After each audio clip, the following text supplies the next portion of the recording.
Dernière conséquence à gauche, le déclin et peut-être même la mort du Parti communiste. Avec 3,4%, Robert Hue enregistre un échec historique qui sera débattu dès demain lors d'un conseil national.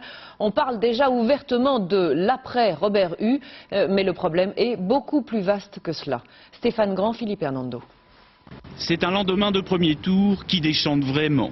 Avec Robert Hue et dont la gauche a resté à gauche, disaient les affiches de campagne. Elles sont en train d'être démontées, sans fleurs ni couronne.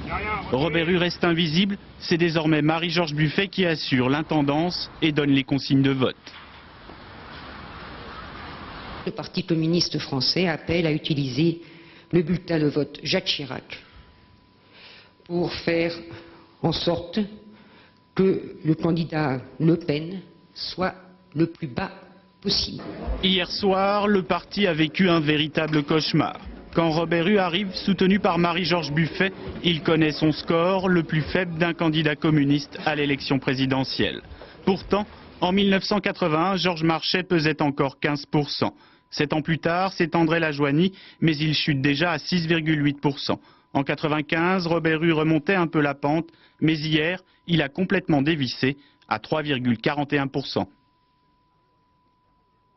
Tristesse et colère, non pas seulement en raison du très faible score qui m'est annoncé, j'en suis profondément affecté, vous en doutez, comme tous les communistes qui se sont tant dépensés dans cette campagne.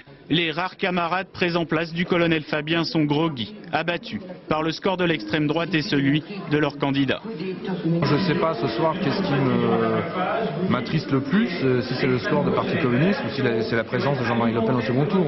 J'ai l'impression qu'on se dilue un peu dans la masse, et personne n'a envie de ça. Et c'est vrai qu'on a fait des concessions et c'est vrai qu'on n'a pas su être à la hauteur de ce qu'ont été les mouvements sociaux. Je crois que nous avons des leçons à tirer, nous avons à nous renouveler en profondeur. Évoquer l'après Robert Hue est encore tabou au Parti communiste, mais les manœuvres sont en train de s'organiser.